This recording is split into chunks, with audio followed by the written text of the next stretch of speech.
Amidst emotional scenes, the first of several memorial services have been held in the American city of Minneapolis to remember the life of George Floyd, the 46-year-old black man whose death at the hands of 4 white police officers has sparked several days of protests across the U.S. and around the world. A lawyer for Mr. Floyd's family said his death was the result of a pandemic of racism and discrimination. It comes as 3 of the former Minneapolis police officers charged with aiding and abetting murder appeared in court for the first time, not far from where the memorial service was taking place. Let's go live now to our correspondent in Minneapolis, Barbara Plett Usher. Barbara.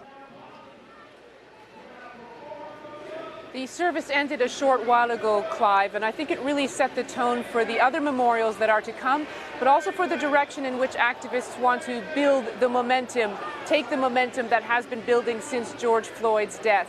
The veteran civil rights leader, Reverend Al Sharpton, was speaking. He was very forceful. He said that George Floyd had not died in vain. He said that this was the time to deal with racism in the criminal justice system. This was the time, he said, to take your knee off of our necks. Here's my report. This is the beginning of a period of official mourning for George Floyd, but not the end of his story.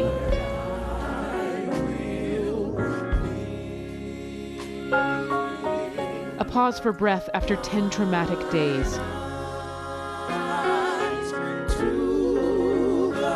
The unrest that has shaken the country in the wake of his death seemed to demand a collective display of grief, despite the risks of the coronavirus. Amazing grace, how sweet. One by one, members of Mr. Floyd's family remembered what he meant to them in life. Every day he walks outside, it'd be a line of people, just like when we came in, wanting to greet him and wanted to have fun with him. He was powerful, man. He had a way with words. He could always make you ready to jump and go all the time. Everybody loved George. Like, he was this great big giant, and when he would wrap his arms around you, you would just feel like, everything could just go away. Any problems you had, any concerns you had would go away. But this service was even more about what George Floyd's death means to the nation, about another black man in a list of so many killed in police custody, about beginning to shape the massive movement for racial justice it ignited. I saw somebody standing in front of a church the other day had been boarded up as a result of violence, held the Bible in his hand. I've been preaching since I was a little boy. I never seen anyone hold a Bible like that, but I'll leave that alone. The civil rights veteran, Reverend Al Sharpton, delivered an attack on the president's recent controversial photo op. But he was blistering about the violence of structural racism in the country. What happened to Floyd happens every day in this country, in education, in health services, and in every area of American life. It's time for us to stand up in George's name and say, get your knee off our necks.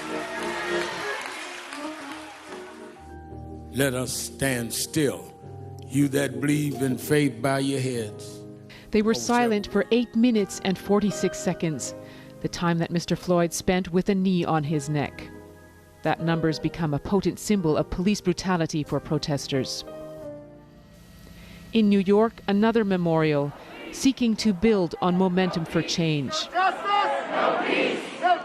promising that this time will be different. In Minneapolis, streets bear the scars of the dark days that followed George Floyd's death. Residents hunkered down, trying to protect their livelihoods, as protests turned violent, laying waste to hundreds of businesses. Our lives are black, and we matter. But the community has rallied strongly, creating a safe space to support each other, uniting against the forces that would divide them, determined to lead the country in pushing for lasting change. So it can finally be the land of the free. This has been a seminal moment for America to take a look at itself and ask in which direction it's going. A very moving service, Clive, but the immediate focus after these memorials is justice for Mr. Floyd, and charges have been increased against one of the officers.